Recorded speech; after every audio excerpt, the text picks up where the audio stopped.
Welcome everybody to another episode of the Haunted Vermont podcast. My name is Paul Doski, and joining me today is none other than a local author who have been collecting stories for 30 plus years. You can correct me if I'm wrong, Joe.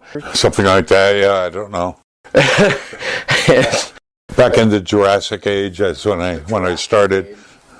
Yeah, I know it's been a while, and so basically, we got Joe Citro. Joe, welcome aboard. Thank you. Yeah, I just want to say, first off, thank you for the opportunity of talking with you. And for those that are watching, this is actually a re-recording of me because the original project of me doing this with Joe kind of went south. My equipment failed, and to say the editing process wasn't so fun, so here I am re-recording myself. So without further ado, I just wanted to say real quick that when Joe, when we were talking before we went and started this, we were talking about back when you started, you were using like a cassette tape for interviews. Do you want to talk to us about that, because you ended up switching from cassettes to your phone now? Well, I mean, when I started interviewing people, I was using tape recorders, cassettes. Remember those? Yeah, those are the things that came right after 8 tracks. Yeah, and then I started to use my phone, so that all the tapes are in storage. I've got some great interviews on tape, and I'm hoping that when I play them again, they'll still be there. I've got a whole series of interviews with Ed and Lorraine Warren, and I was thinking about writing a book about my period of time with them. Not sure if I'll get to that. I have to weigh the number of books I want to write with the number of years I'm likely to have left, but they're in the line somewhere. I have a big file of Warren-related material, and plenty of material to work with. But it's all going to depend on whether I can put those tapes into, if I can find a tape player and put those cassettes in it and get the material off the cassettes. I don't know. I don't know what the lifespan of a cassette is, but now I'm using my phone. And I can move the audio recording from the phone onto my computer and just work with it there. It's so much easier now. And that's it. I'm not doing anywhere near as much interviewing as I used to do, but the whole process of interviewing and transcribing interviews, it becomes so much easier. So welcome to the 21st century. Yeah, it makes me wonder, for those that may not know what a VCR is, that I wonder if it would act the same way as like a cassette tape, where like the longer you use a VCR tape, I wonder with the amount of rewinding and playing, it wears it down and kind of rips and tears at the tape. Whereas I wonder if it goes the same effect as the cassette tape, as it kind of, wears and tears it. We'll find out. All the interviews, I mean, some of them I've already transcribed and used in books that have already been published, but I've got a lot of unpublished material from just collecting stories. This whole process started as simply collecting stories. I wasn't investigating. I wasn't trying to do scientific analysis of mysterious phenomena. I was just collecting stories, and nobody's ever done that. Well, I don't mean people have collected stories, but no one in Vermont has ever collected and published Vermont's weird tales. I was the first to do it, and when I realized that, I developed a real sense of mission about it. I got to keep collecting. But what I learned is I'm not going to get them all. I got a lot of stories, a lot that had never been collected before. But I learned at the same time that I'm not going to get them all. There's ones I haven't found. I keep finding them. I got to pass the torch to somebody. I don't know who. Maybe you. Yeah, I don't even know what to say to that, Joe. Passing the torch to me. I mean, I would not want to let you down, and I would hope I would be the correct person to do it. That's for sure, and I appreciate that. You know, it's funny because I grew up skeptical about this, where if it wasn't for the weird events that happened when I was younger, to want to, you know, do like what Ghost Hunter did on the show, which is like debunk, try to find some logic, information, and, you know, rattling pipes, you know, just normal house sounds per se, versus something paranormal. So that's what me and my buddy would do. We wanted to try to crack it down, but when we could find no reason for the events, it was like, well, what else could it be? But in the end, it's more about trying to find an outcome of what is going on around you per se, and I think that's what keeps the experiment alive, is because you want to know, you want to learn. That way, you're gaining knowledge of this, but you're also, you know, you're preparing yourself for these weird questions that maybe other people don't know how to look at it, because maybe they're just getting into the subject, or they're just want somebody else to maybe validate what they've been going through, and that way it basically signifies a way to just strengthen their mind as well. Yeah, it's probably. I've never had a lot of what could be called mystical experiences or whatever. I've never had many, if any. But I suspect it's sort of like having a chronic illness. It's just something you got to get used to. You got to live with it and make friends with it if you can. You know, people always ask me when I do readings and public readings or lectures or something like that, if I've ever had any weird experiences, and not really. I've had some semi-weird experiences, but nothing really dramatic. I'm not coming to this work from the point of view of being an experiencer. I'm not. I'm coming to this work because I like stories. And before I was collecting Vermont stories, I was writing fiction about Vermont. So the evolution is almost obvious. I moved from writing fiction based on Vermont history and lore to just doing only the fiction and just collecting the stories. And that's as far as I go. I'm not an investigator. I'm not a researcher. I'm not a scientist or anthropologist or even a legitimate folklorist. I'm just a collector of stories. And I'm not ever going to be able to collect them all. I think of myself sort of like Abby Hemingway, the woman who tried to write the history of Vermont, town by town, and she made that her life's work. Sort of like that. I'm collecting the stories. That's it. Collector. Yeah.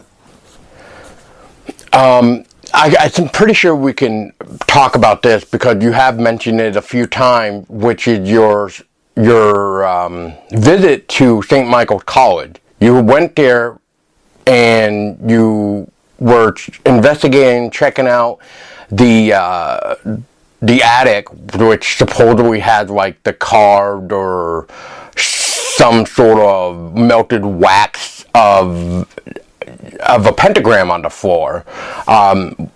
You did that with a few times, maybe once. Anyway, what can you tell us about that experience, especially with the attic? Yeah,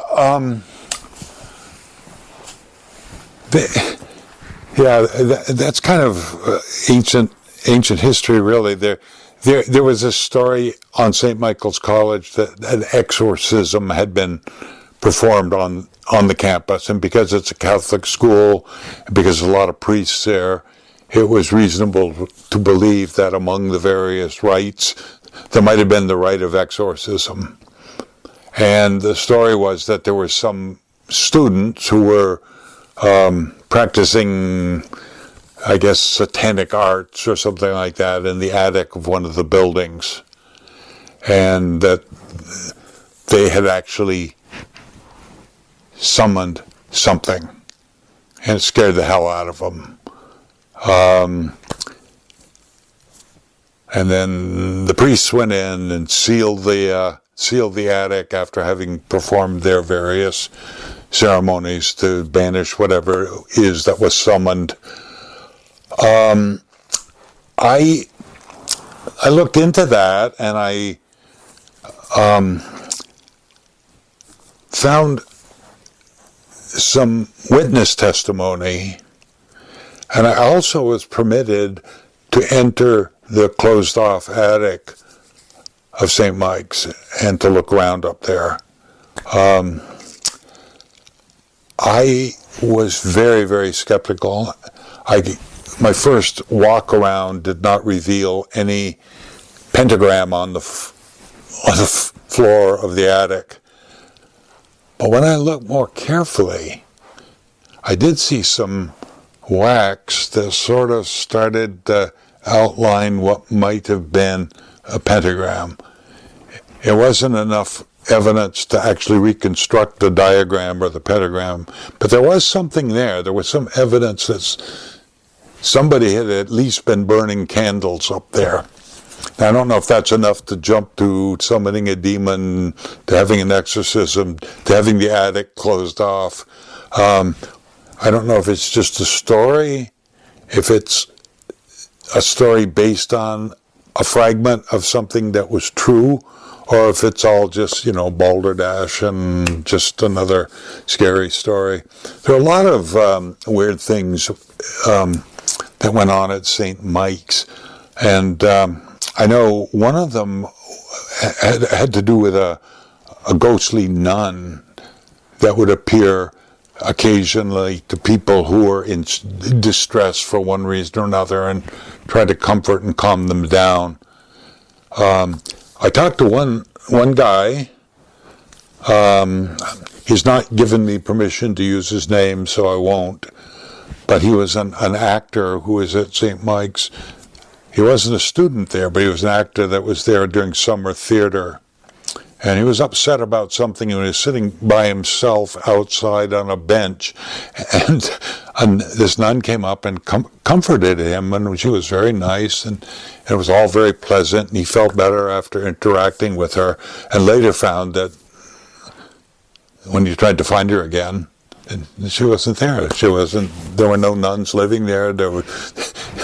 It was apparently the same sister that kept appearing to different people who were in distress.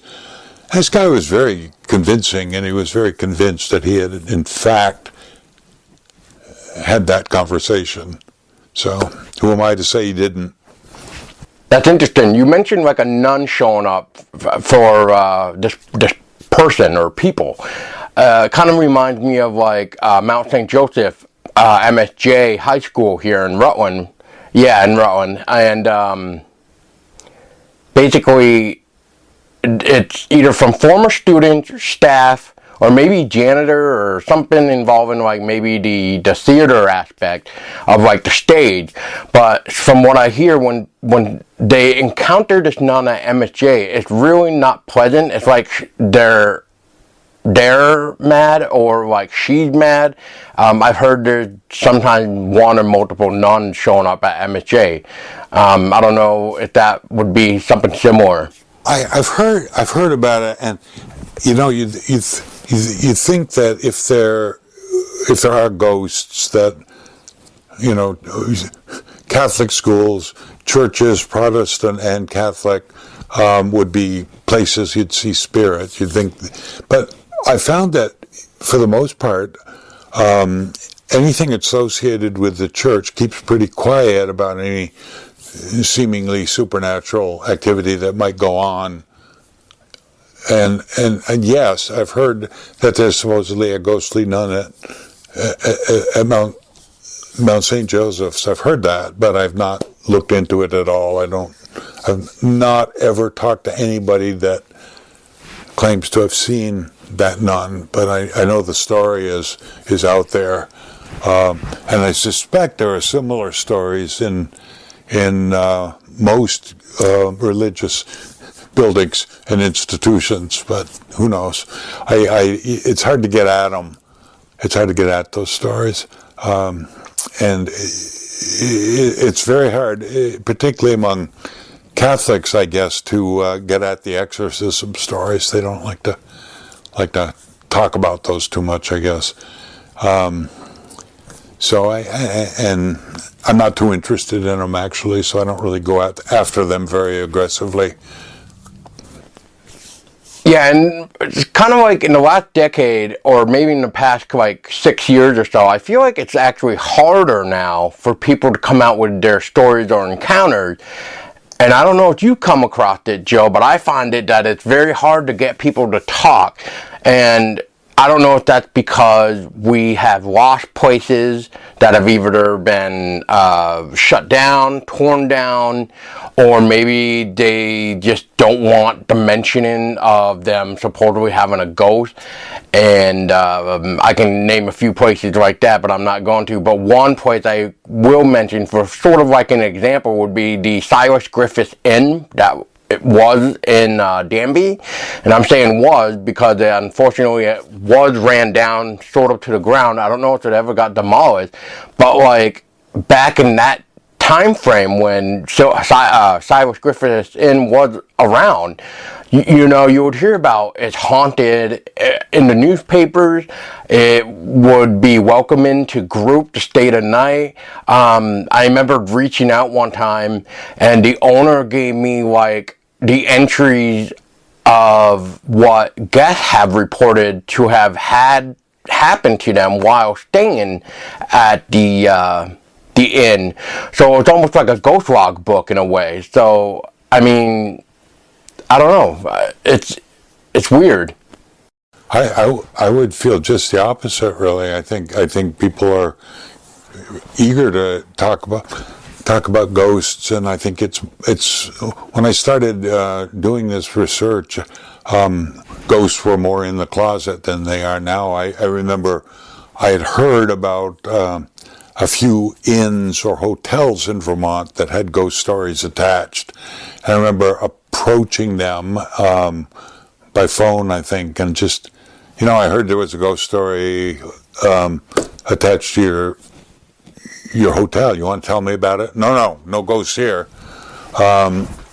Now, there's been a real cultural shift that embraces the paranormal, and a lot of inns and hotels and B&Bs are advertising that they have ghosts. In fact, right here in Windsor, there's a newly opened B&B, the theme of which is ghosts. I think we've seen the rise of paranormal tourism. These ghost hunting groups that hop from location to location and look for ghosts and pay to do so. It's very much an integral part of the culture now, it seems to me. And it seems to me that these ghost hunting groups, paranormal groups or whatever they're called, are kind of 21st century versions of 19th century seances. The ghost hunting groups they go into houses and say, is anybody there? In the same way that the spiritualists in the 19th century would sit around a table in a dark room and say, is anybody there? Same thing. It's evident on television the amount of paranormal programming there is, not just fiction, but lots and lots of non-fiction programs about ghost stories and looking for cryptids and so forth. celebrities meet ghosts, that kind of thing. It's everywhere. We're saturated with it. I think because of that, ghost stories are losing some of their allure because they've become so much a part of the popular culture now. But who knows? I think it's easier to get people to talk about it. When I do, you've been to some of my presentations when I do readings and stuff. People are very quick to volunteer their stories in a public forum. So I don't know. It may be harder to locate new stuff. All right, Joe. Well, before we end it, I just want to say thank you again for your time with this and just allowing me to do this with you. And basically, like everybody wants to know, is what is Joe Citro planning for the upcoming months? What do you got going on? Well, I got a few things coming up. I have had some re-releases of this year of my novel, The Gore. Came out earlier this year, and just a few days ago, brand new edition of my novel, Guardian Angels, came out.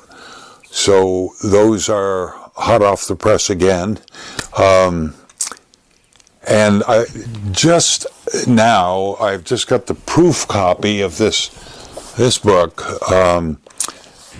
This is kind of a change of pace. It's a collection of short stories called False Memories and Eldritch Interludes, and it's beautifully illustrated by Corey Furman, who I worked with before. He did the cover and interior illustrations of my novel Shadow Child, and we worked together on this one.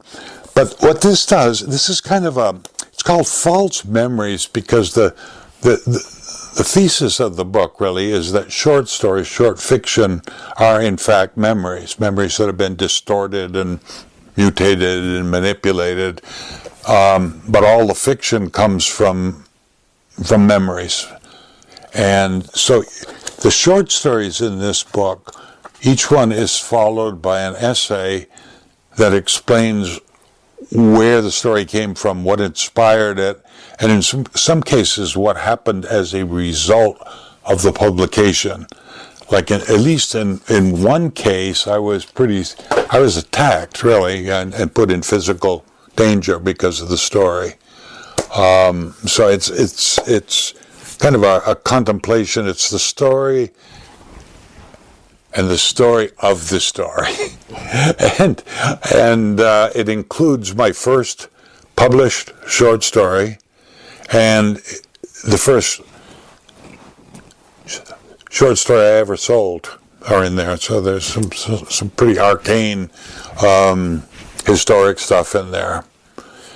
And I've not announced this publicly before, so you're the first to get word on this. But the book I'm working on now, and I have no idea when I'll finish it, it's going to be my fall and winter project, is the story of all the people who were executed in Vermont. Murders and executions. And I get the idea for that because when I go out walking, I walk by the state prison, the closed state prison. And I got to thinking, my God, I'm walking by a place that A, should be very haunted, and B, a lot of people were killed here. They were killed here. And I'm going to tell the story of each one, what he or she did, and why they were executed, and a little bit of information about the executions. So that's a very big change of pace. It's way, way outside the supernatural realm. And that's what I'm up to. Thank you, Paul. Thank you so much, Joe, for your time again. And for everybody else listening, don't forget you can always check out Joe Citro on Facebook currently by just typing in Joseph Citro and following him on Facebook for all the upcoming Joe Citro needs. And if you have a story, whether it's inside the Green Mountains or beyond, please reach out to us. We would love to hear from you, whether it's online or offline, because in the end, together we can learn.